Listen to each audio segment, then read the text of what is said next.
You're watching CTN, the Connecticut Network, connecting you to state government since 1999.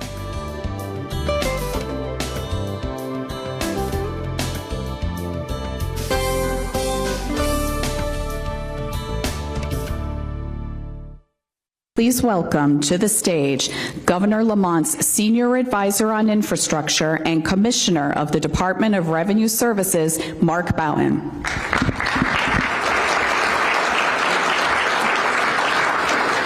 Hello, everybody, and I'm not going to collect your taxes today, so that's a good thing. Welcome to ConnStruct 2. Last year was ConnStruct 1. Here on the anniversary of the bipartisan infrastructure law, we appreciate each and every one of you joining us for today. I think you know where all the facilities are, so I'll spare the pain on that.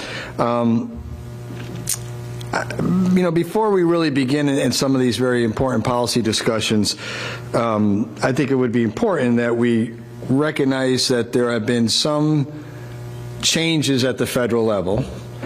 And I think that we have to understand that it's our responsibility, our good governance responsibility, to make sure that the programs that we have are implemented properly, and that we move infrastructure forward, that we immediately encumber those funds that we can, that we've been awarded. And there are not a lot of answers. I believe, and I think Senator Blumenthal would probably agree, that everybody agrees on roads, bridges, airports, ports, broadband, things like that. But we'll be prepared and ready for any changes that may or may not happen, and certainly we'll keep each and every one of you updated as such. We're here to support our municipalities, our COGs, our partners, and we're just going to work on moving forward each and every day. That's the best thing that we can do for our state, and certainly the best thing that we can do for all of our taxpayers. You may notice that we say that phrase a lot on all of our, it's on our branding and all the stuff we do, building tomorrow's future today. Well, what does it mean? Well, last year's summit we talked about the vision of Connecticut in 2035, and today we're going to talk about putting those plans into action and some of the successes that we've had throughout the year. You're going to hear about exciting projects that are underway, some that are already done, and how that'll make life easier for our Connecticut residents, and how it will fulfill the vision of Governor Lamont's administration.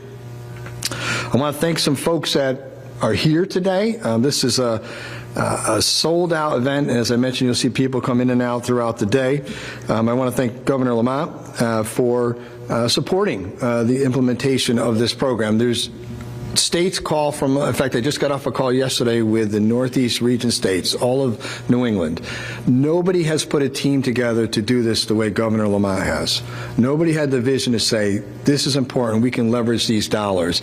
And they constantly call us in a good way for advice, ideas, thoughts. What are you doing? Why aren't we doing that? And that's a testament to Governor Lamont's leadership. I want to thank Senator Blumenthal is here today, but all of our federal legislators, their staffs have been outstanding at being responsive and helping us. I go to Washington about every 3 months or so, routinely meet with the individual staff members, chiefs of staffs, and they've been great about keeping us up to date. In addition, I want to thank the National Governors Association as well for being great, strong partners. Our municipal leaders, I saw Mayor Loretti, and we've got some Mayor Simmons and some other folks on other panels that'll be here today.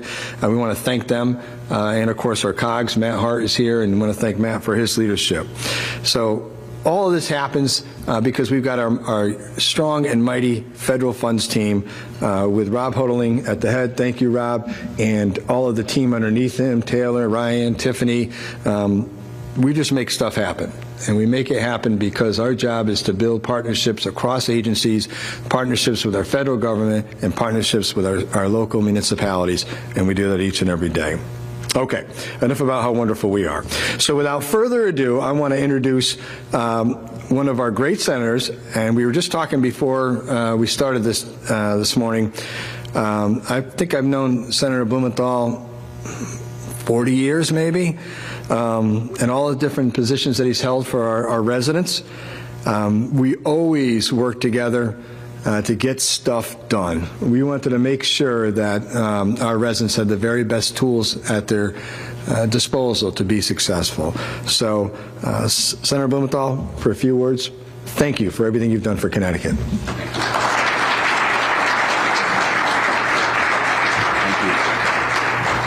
Thanks so much, Mark, and thank you for your leadership. I want to join you in thanking Rob Hoatling, as well as all of the leaders in our state government, most especially Governor Lamont, for his vision and his energy in pushing forward a transformative investment in our infrastructure. I have come to detest the word infrastructure because it is such a mushy term for really specific, concrete projects that make a difference in people's lives. The term infrastructure is kind of stratospheric. Nobody can understand exactly what it means. But roads, bridges, broadband, airports, people can see and touch them. And we are in the midst of a truly transformative time for all of our public assets, all of what we use literally day to day. What I used driving here this morning from Greenwich, what I used yesterday coming here from Washington, D.C., what I will use later in the day and my children will use on the rails.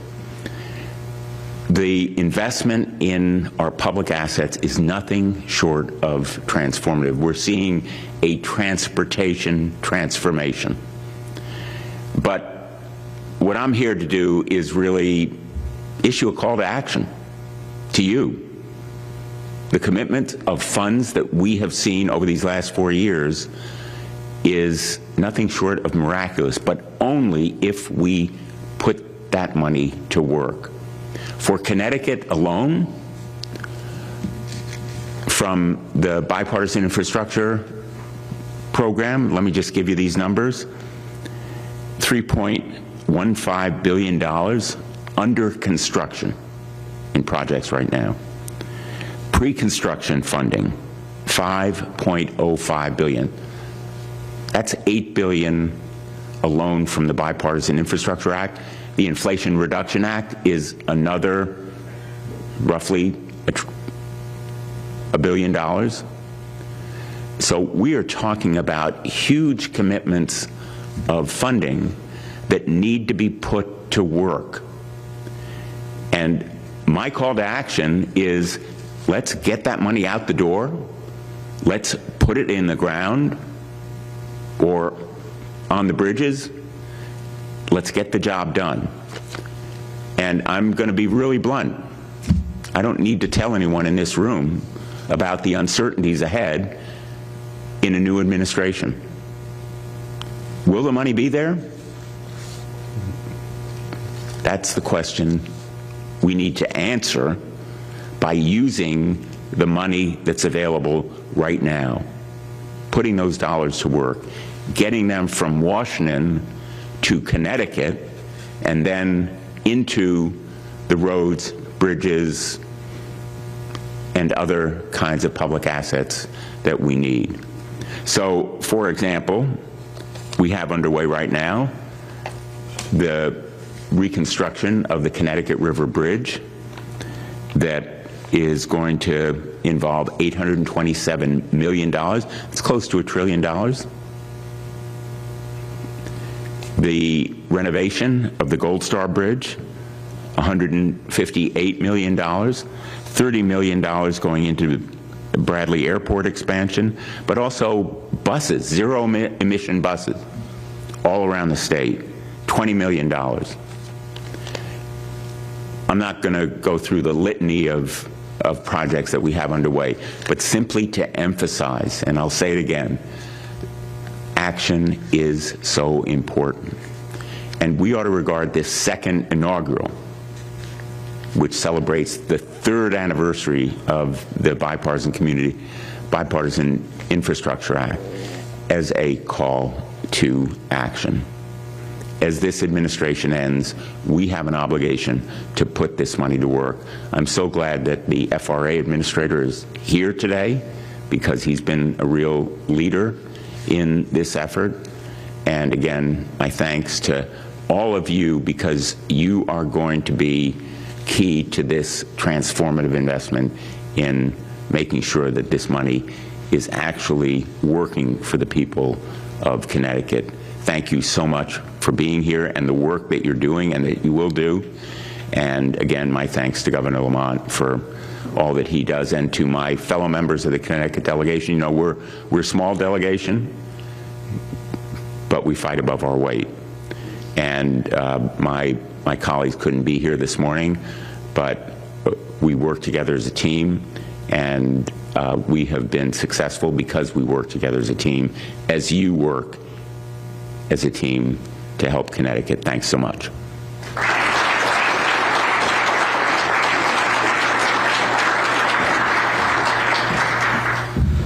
Thank you very much, Senator. We appreciate, again, all your hard work. Next, I'd like to invite Governor Ned Lamont to the stage for a few remarks. Governor?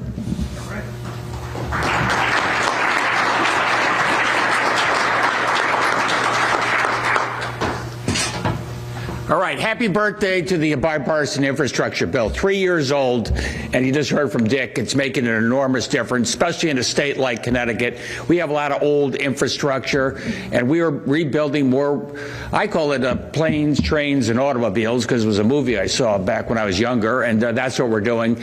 There are so many ribbon cuttings, as Chris Murphy likes to say, that not even Dick Blumenthal can make it to each and every one of them. And that's a good thing. It's transformative for what you're going to see for this state. I was particularly, Mark and Rob, I love to see that we have our smaller towns represented here today. I mean, we often think about infrastructure as major projects, I-95, 91, rail connecting big cities, but you're going to hear from Harwinton and Tolland and can't remember who else, Pomfret, what this infrastructure means for your towns. I see my friend Mark Loretti, you know, it was just this week that we are there inaugurating a new bridge that connects Shelton and Derby. And when they talk about Build Back Better, it's not just a turn of phrase. I mean, it's not only a two-way traffic, but also there's a pedestrian and rail, or pedestrian and bicycle, so you can go back and forth, connects the walking trails, just what it means to bring those two communities closer together. I spent a lot of time down in the Naugatuck Valley just because we had such severe flooding going back to August, and thanks to a lot of you probably and Garrett Eucalito, we've got everything back up and operating, but you do have to build back in a way that makes it more resilient to weather episodes, which are more severe and more frequent than ever before. And one last thing, Amit Bose is our railroad administrator, and I like it every time he comes to Connecticut. It's a really good thing. And I mean, I will pay for your rail pass anytime you want to come to Connecticut, because you're usually bringing some extraordinary news. And what we're able to do, this is a rail state, and in the sense that I don't have any more room for new lanes on highways and things. We can speed up on the highways with some of the work we're doing on entrance and egresses, but getting some of those cars off the road by having not just faster rail service, but more frequent rail service, so that it's a stronger alternative for those you know, short haul commutes. And I think you're going to see that transformation you know, really over the next 5 to 10 years. It's going to be dramatic. And I do want to just give a shout out to Dick Blumenthal and our congressional delegation. They fight like heck for the state every day. They put their shoulder to the wheel. And we are, I mean, don't tell this to anybody, but Connecticut's getting a little, we're punching above our weight class when it comes to, you know, $6, $7, $8 billion that will transform this state in a way that we have been putting that off for many, many decades. Everybody always says, I'm going to be the infrastructure president. I'm going to be the builder in chief. I think Joe Biden got the job done. Thanks, everybody.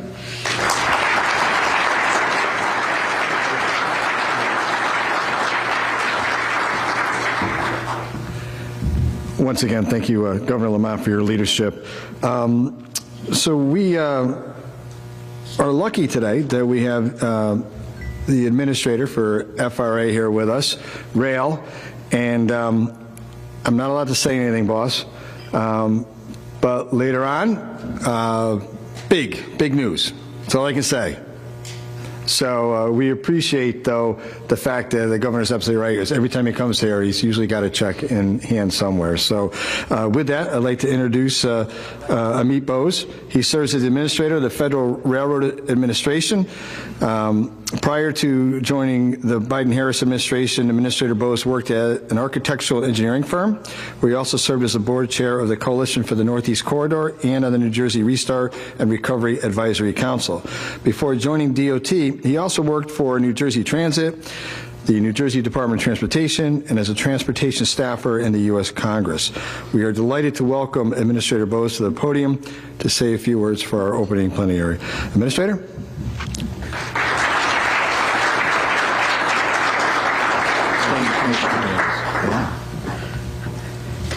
Good morning. It is great to be here in Hartford. It's a pleasure to join Governor Lamont, Senator Blumenthal, Commissioner Boughton, and all of you at this year's ConnStruct Infrastructure Summit. I understand that the theme of this year's event is Building Tomorrow's Future Today. And it's a fitting way to talk about infrastructure progress underway in Connecticut and across this region. It was exactly 3 years ago today that President Biden signed the bipartisan infrastructure law, a once-in-a-generation law that is transforming transportation before us. The law was the hard work of the Biden-Harris administration and Congress, where we had great partners like Senator Blumenthal, Senator Murphy, and Connecticut's House delegation. Your senators and House members made that tough vote. Don't forget that. Governor Lamont also has had a vision for transportation in Connecticut, and the bipartisan infrastructure laws programs were now there to fund it. In the 3 years since the signing of the bipartisan infrastructure law, across the Biden-Harris administration, nearly $570 billion in funding has been announced for over 66,000 projects and awards in all 50 states, the District of Columbia, and the U.S. territories. For far too long, America underinvested in our infrastructure and in our communities. As the president says, you can't have the best economy in the world without having the best infrastructure, the best transportation in the world. And thanks to the leadership from the president and the vice president, we're reversing that trend. The bipartisan infrastructure law is a once-in-a-generation investment in our country's infrastructure and global competitiveness. It has ushered in a new era for rail, with over $66 billion in investments over 5 years. Through these historic investments, FRA, in collaboration with our rail stakeholders and partners at the state and local levels like Connecticut, have put forth a vision, a full vision for rail in this country.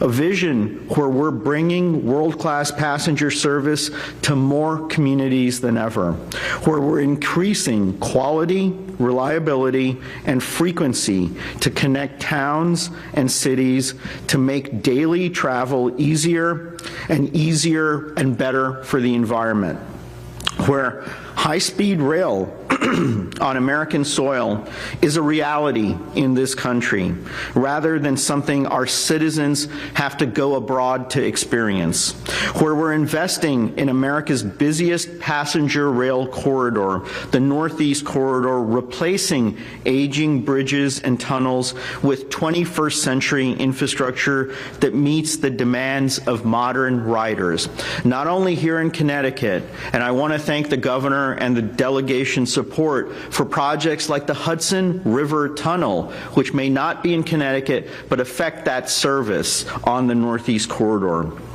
We continue to plan for a future for passenger rail growth and build a pipeline of projects through the first-of-a-kind programs and efforts like the Corridor Identification Program and Amtrak's daily long-distance study, where we are ramping up manufacturing, building new trains and equipment in American factories, and investing in our country's unions, construction workers, contractors, and small businesses.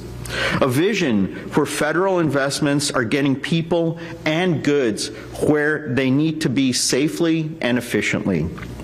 Where America's supply chains are in a better place than we found them 4 years ago, with ports and short-line railroads essential to moving goods benefiting from federal support now. A vision where communities are safer with fewer grade crossing incidents and new overpasses and underpasses to prevent collisions and obstructions for first responders trying to get to the other side. 4 years ago, this vision was at best aspirational. Today, money is flowing actively to communities across the country.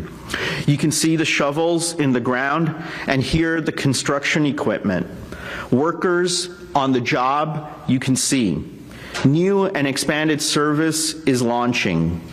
Under the Biden-Harris administration and through the bipartisan infrastructure law, the Federal Railroad Administration has announced funding for nearly 320 projects across the country.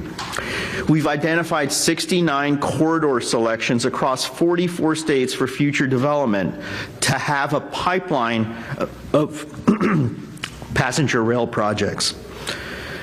This is the most significant investment in American rail in our lifetimes. The impact is going to be real and felt in states and cities across the country, as well as small towns, counties, and municipalities across the country.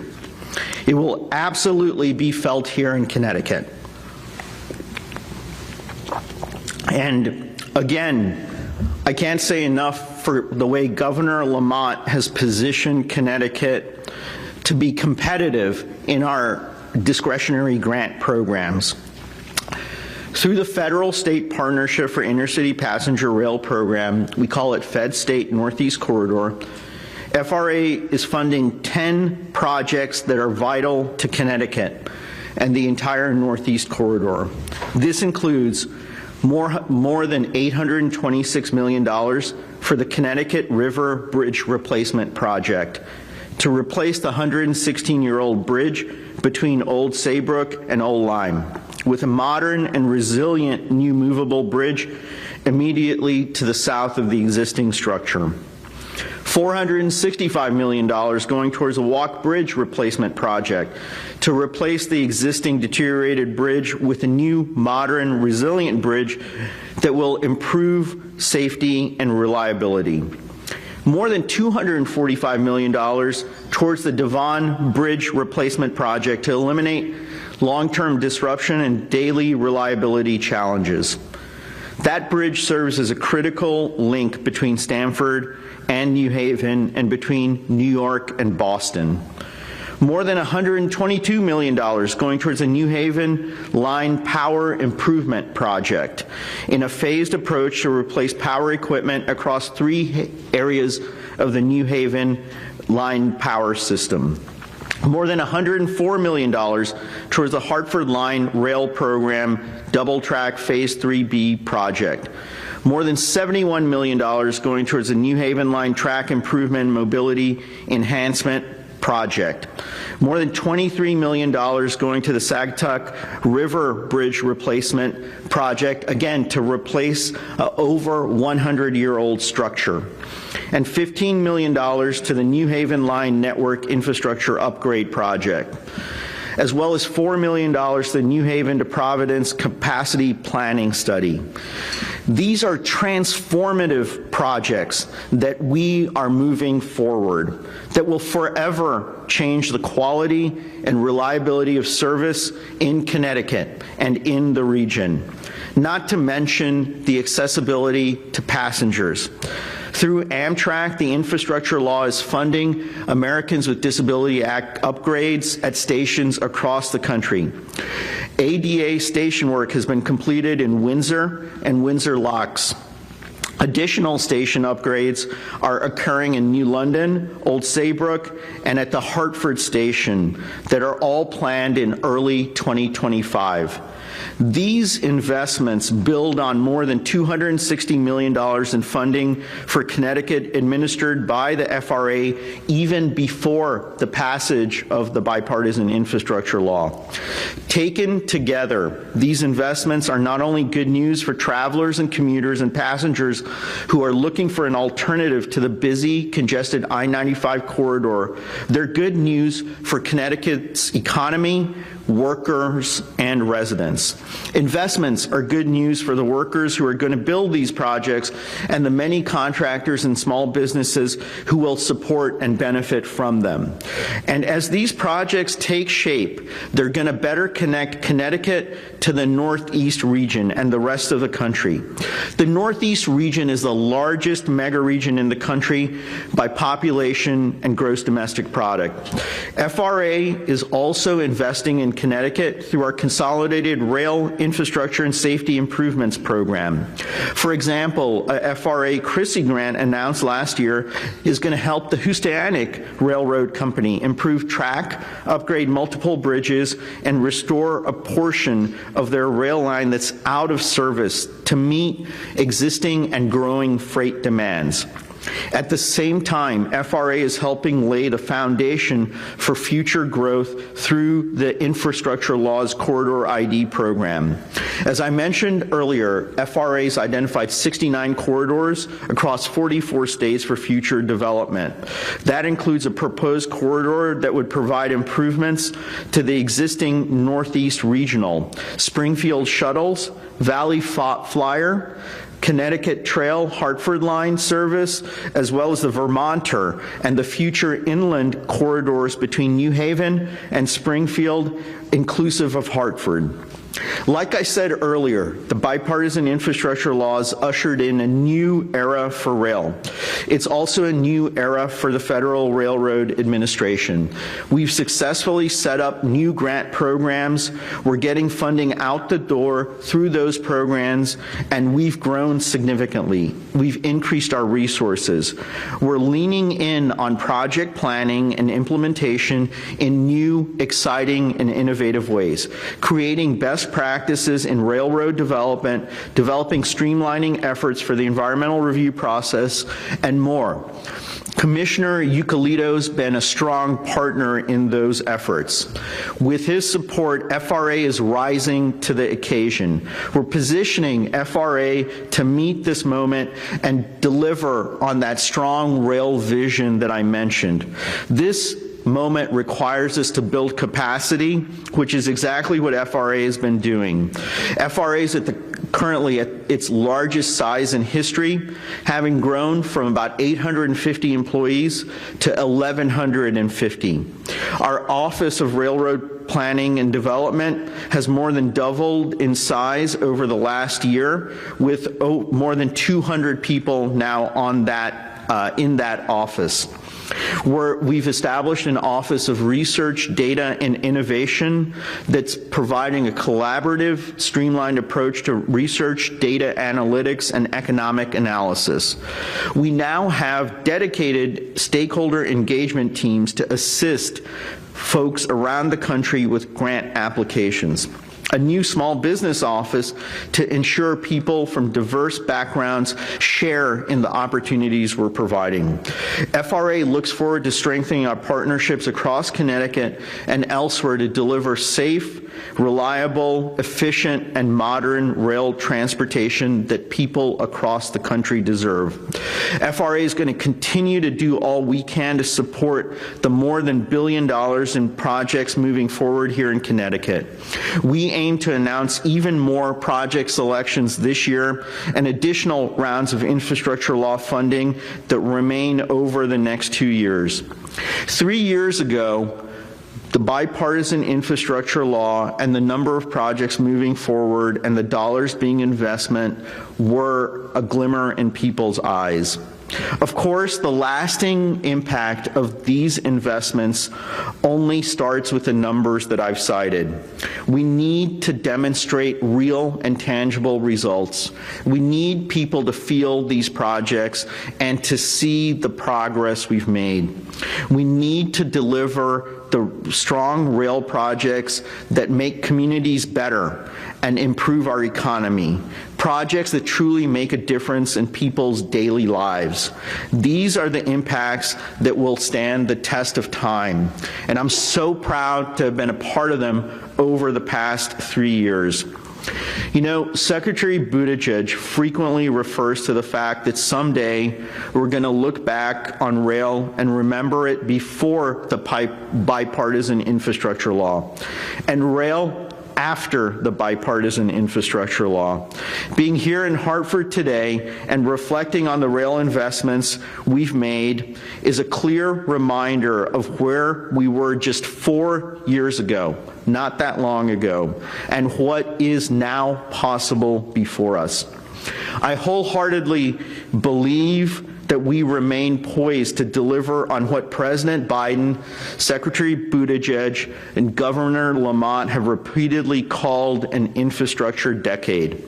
Being here in Hartford today and reflecting on the rail investments being made is a clear signal we're on the right track. Thank you again for having me, and I remain excited about FRA's continued work across the state of Connecticut and in the Northeast. Thank you.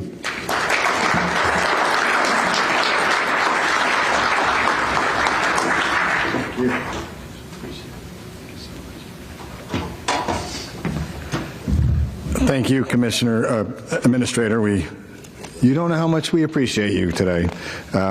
I think you'll find out in a few hours. With that, this is the ending of our opening plenary, and we're going to begin our programming with our first panel on the clean energy economy. We'll have 2 panels. We'll probably have a break after this one panel. Then we'll have another panel, then lunch. And lunch is right here. We got you covered. And then a lively discussion in the afternoon. So don't be afraid to engage with us with the question and answers and all kinds of things like that. And in addition to that, we will now bring up our moderator for the first panel.